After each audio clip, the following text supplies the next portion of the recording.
জিয়া রহমান হত্যাকাণ্ডে major general Mohammad Abul মঞ্জুরকে দায়ী করা হলেও বিষয়টি নিয়ে বিতর্কের শেষ হয়নি এখনো।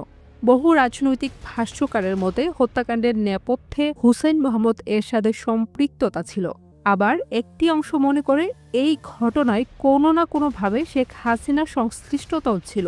সাম্প্রতিক সময়ে বিষয়টি নতুন করে আলোচনায় আনেন এলডিপির প্রেসিডেন্ট অবসরপ্রাপ্ত কর্নেল ডক্টর অলি আহমদ। বাংলাদেশে আসা ১৭ দিনের মধ্যেই জিয়াউর রহমানকে হত্যা করা হলো। এই হত্যাকাণ্ডের সাথে তারা জড়িত, এরশাদ জড়িত, হাসিনা জড়িত। তিনি এক বেসরকারি টেলিভিশনকে দেয়া সাক্ষাৎকারে দাবি করেন, রাষ্ট্রপতি জিয়াউর রহমানকে হত্যায় শেখ হাসিনা ও এরশাদ জড়িত। তার ভাষ্য অনুযায়ী শেখ হাসিনা দেশে ফেরার ১৭ দিনের মাথায় জিয়া নিহত হন এবং ঘটনার পর তিনি পালানোর চেষ্টা করতে গিয়ে আখাউড়া সীমান্তে ধরা পড়েন।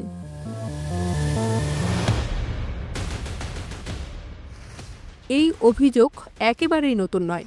২০১৪ সালের ২২ জুন বিডি নিউজ 24-এ প্রকাশিত প্রতিবেদন অনুসারে জয়পুরহাটের এক জনসভায় খালেদা জিয়াও একই অভিযোগ তুলেছিলেন। তিনি বলেন, ১৭ মে আপনি দেশে ফিরলেন, আর জিয়াউর রহমান হত্যা হলো ৩০ মে।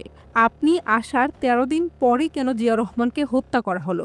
নিশ্চয়ই কোনো কারণ রয়েছে। তার আরও প্রশ্ন ছিল, জিয়ার জানাজায় অংশ নিতে মানুষ ঢাকামুখী হওয়ার সময় শেখ হাসিনা কেন বোরকা পরে ভারত সীমান্তের দিকে পালাচ্ছিলেন? তার বক্তব্য, তাহলে কি প্রশ্ন করতে পারি আপনার ভয় ছিল? আপনি কোনো কিছুর সাথে জড়িত ছিলেন? শেখ হাসিনার পালানোর চেষ্টার উল্লেখ পাওয়া যায় জামায়াতের মৃত্যুদণ্ডপ্রাপ্ত নেতা মোহাম্মদ কামারুজ্জামানের বই ফাঁসির সেল থেকে দেখা বাংলাদেশে। ২০২৪ সালে প্রকাশিত এই বইতে ১৪৬ পৃষ্ঠায় তিনি লেখেন, জিয়া হত্যার পর শেখ হাসিনা আওয়ামী লীগের কয়েকজন নেতাকে সঙ্গে নিয়ে ভারতে যেতে চেয়েছিলেন, কিন্তু শেষ পর্যন্ত তাকে আটক করে ঢাকায় ফেরত পাঠানো হয়। হাসিনার পালিয়ে যাওয়ার প্রসঙ্গ অন্যান্য বই ও ডকুমেন্টে উঠে এসেছে। আবু রুশুদের বই বাংলাদেশ আগ্রাসী গুপ্তচর বৃত্তির স্বরূপ সন্ধান এ উল্লেখ রয়েছে ভারতীয় গুপ্তচর সংস্থা আওয়ামী লীগকে ক্ষমতায় আনতে জিয়া হত্যার পরিকল্পনা করে। বইটিতে আনন্দবাজার পত্রিকার ১৫ মার্চ ১৯৮৯ সংখ্যায় ঋতু সারিনের প্রতিবেদন উদ্ধৃত করে বলা হয়, জনতা দলের এমপি সুব্রামানিয়াম স্বামীর বরাতে রকেই এই হত্যাকাণ্ডের মূল পরিকল্পনাকারী বলা হয়েছে।